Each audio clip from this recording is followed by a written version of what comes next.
Good morning. This is Father Stephen Kelly from St. John's Church in Detroit. We're continuing our series of daily morning meditations where we generally look at one or another of the lessons that are assigned for morning or evening prayer, what is known as the Daily Office Lectionary.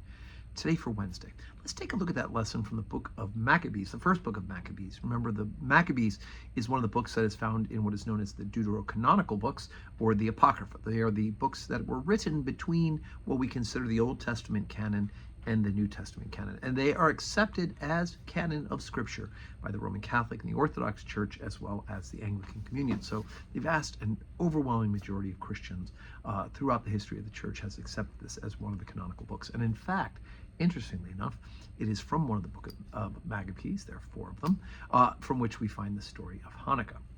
Anyway, so let's get back to it. Remember what happened. The country has been invaded. The Greek king has decided that everybody has to do their religion, unlike the Romans who didn't care what religion you did. The Greeks were trying to force on all the nations around them their type of religion and putting down. And so Judas Maccabeus and all of his father, his brothers, all of them had decided they were going to rebel against this, even though they've done terrible things to those who, people who circumcised their children as the law commanded, had their children killed and hanged around their neck, the women. It's just awful. But yet they've gone ahead and armed a revolt, and they fought back. Many of the priests have defiled themselves. Many of the people have defiled themselves and have burned incense to the false gods. But now they have gone and retaken, the faithful band of warriors have retaken the temple sanctuary. Let's find out what they found in the temple. 1 Maccabees 4, beginning at verse 36. Then said Judas and his brethren, Behold, our enemies are discomfited. Let us go up to cleanse and dedicate the sanctuary. Upon this, all the host assembled themselves together and went up into Mount Sion.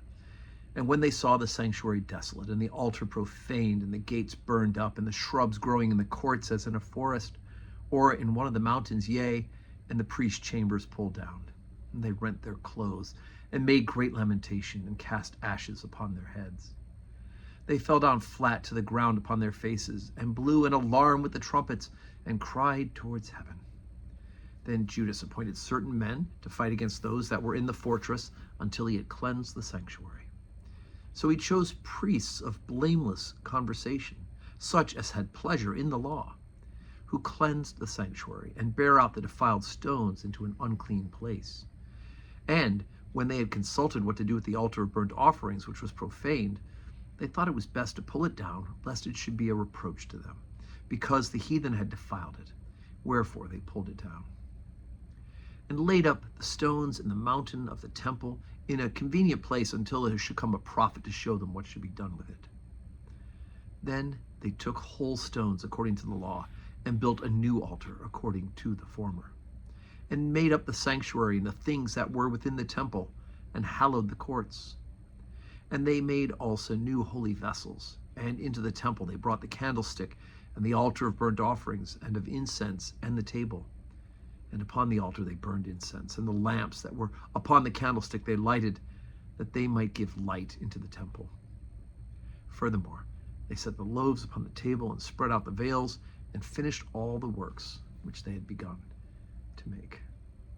So this is the beginning of the revival of temple worship once again, and this will be the last of the temple worship that will happen.